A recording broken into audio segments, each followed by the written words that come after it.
Hello, and thank you for joining us. The clock is ticking for President Trump to decide what role the United States will play in the deadly conflict between Israel and Iran. Yesterday, the president said he would make his decision within 2 weeks. The United States could help Israel by striking one of Iran's heavily protected underground nuclear facilities. Earlier, President Trump was asked about Israel's ability to carry out the strike without assistance from the U.S.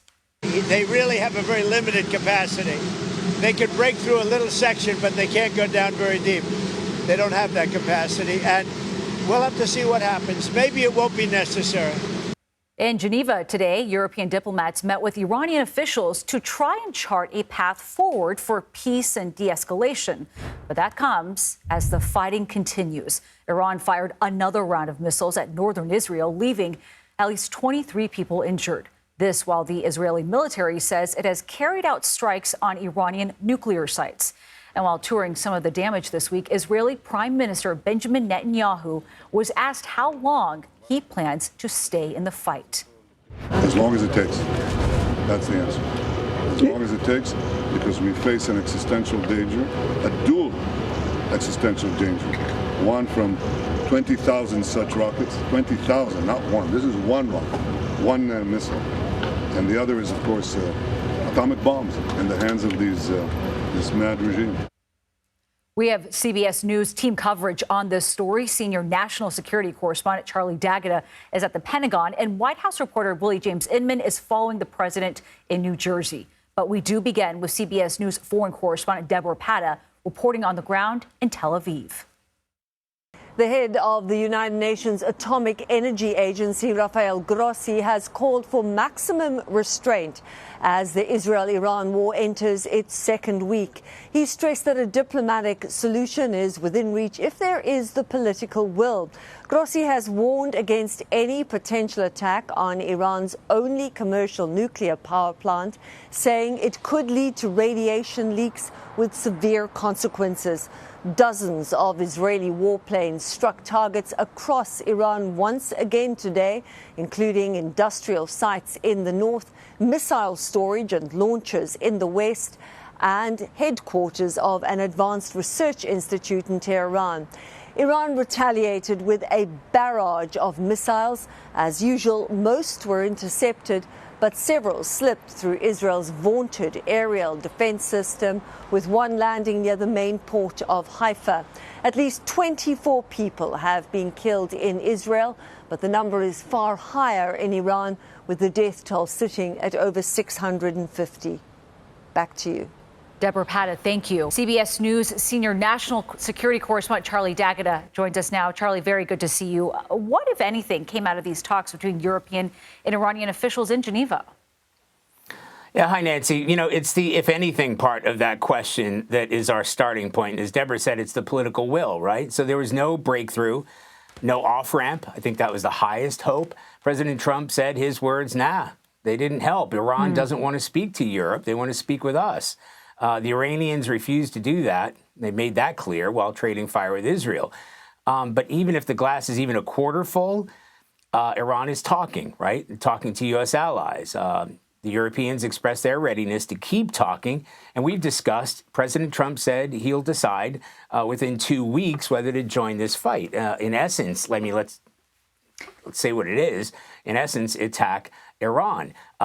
But that's not a 2-week deadline as such, right? That's that he'll make the decision within 2 weeks. Reiterating today, that would be 2 weeks maximum. So the Europeans are pushing to meet with Iranian leadership again within that 2-week window. They're calling for American restraint. There's no surprise there. Iranian concessions, no surprise there. Neither one is coming. The Iranian foreign minister said today that Iran is ready to consider diplomacy. So while there was a sense that President Trump could make that decision to attack Iran anytime, we spoke about it just yesterday, that 2-week self-imposed deadline kind of gave a sliver of light that negotiations might still be possible, not necessarily between the United States and Iran, but maybe through intermediaries. And Charlie, you mentioned the comments that President Trump had today with reporters. That wasn't the only thing he talked about. He was also asked about comments by his director of national intelligence, Tulsi Gabbard, on Iran's nuclear program. So here's what she said in late March, and here's how the president reacted today. The IC continues to assess that Iran is not building a nuclear weapon, and Supreme Leader Khamenei has not authorized the nuclear weapons program that he suspended in 2003. What intelligence do you have that Iran is building a nuclear weapon? Your intelligence community has said they have no evidence that they are at this point. Well, then my intelligence community is wrong.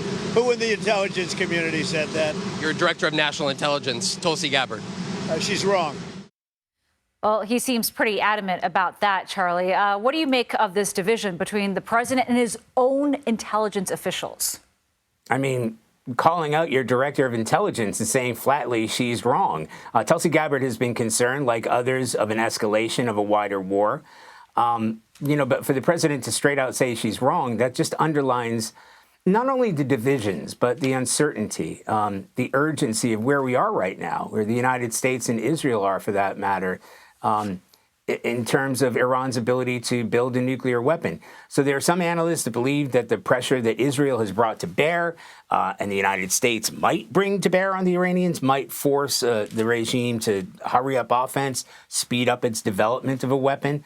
But it shows that the president is facing many moving parts. How close is Iran to building a nuclear weapon? Importantly, the delivery system to reach its target.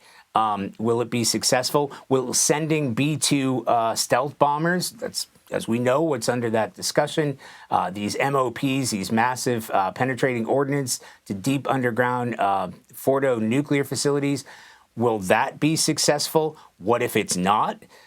He's relying on information from his intelligence teams, like Tulsi Gabbard, relying on his military, like here at the Pentagon, Secretary Hegseth, Joint Chiefs of Staff, his combatant command. This is really important, for CENTCOM, Central Command. That's the region across the Middle East, including Iran. What's going to happen? What are the possible repercussions? If even limited strikes provoke a drawn-out war with Iran and its proxies, and what that risk might pose. And of course, as we've seen, the very public pressure from Israeli President Benjamin Netanyahu to join this fight and eliminate the threat of Iran developing a nuclear weapon. Yeah, a lot of voices in that conversation. Charlie D'Agata, thank you very much.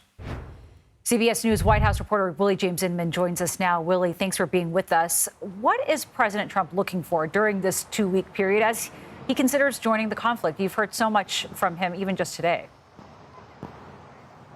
Yeah, that's right, Nancy. Well, the first thing that the president is, of course, looking for is for those conversations to take place behind the scenes. We saw, of course, a European speaking with Iranian officials, but the president essentially blasting those conversations, saying there's no need to talk to the Europeans, that the Iranians want to talk to the Americans, most notably himself. On top of that, we know, according to sources close to President Trump, that he's looking for reaction from the American public, from public polling over the next 2 weeks as he considers what to do, whether or not that will be the United States joining the fight with Israel and attacking Iran to take out that underground facility where Iran enriches uranium.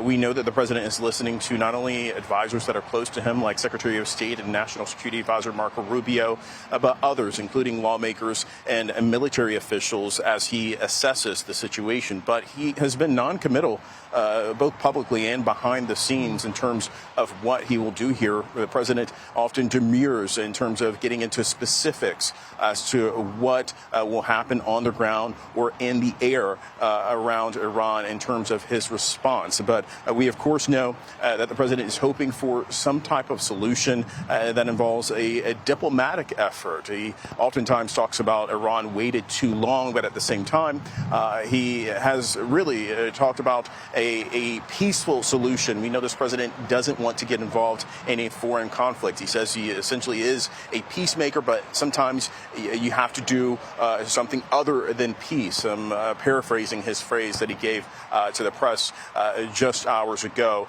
here in New Jersey. But the main thing that the president is looking for is, in terms of this situation, is a solution, and one that involves a peaceful solution and conclusion with the ongoing crisis that we see playing out in the Middle East, Nancy. And Willie, President Trump is attending next week's NATO summit, where the Israel-Iran conflict is very likely to come up. What can we expect to see from that? Yeah, that's right. Not only this conflict in the Middle East, but I anticipate the conflict in Europe, the one between Russia and Ukraine, will be a key focus as well. On top of that, the president is expected to compel countries to ramp up their defense spending, to increase it from 2% to 5%, according to a senior U.S. official. That's going to be the main key focus. And one other thing I'll mention as well, Nancy, the program, at least the participating program for the president, has been shortened to accommodate his schedule and the response that we've seen the president carry out with that situation in the Middle East. Remember, he left the G7 meeting earlier this week in Canada to do just that. So a lot of the focus for the president will be on this conflict in the Middle East and bringing about a solution. But he will have the chance to talk to those other world leaders, those other NATO members, since they'll all be in the same room and have those conversations on the sideline, Nancy. Willie James Inman, thank you very much.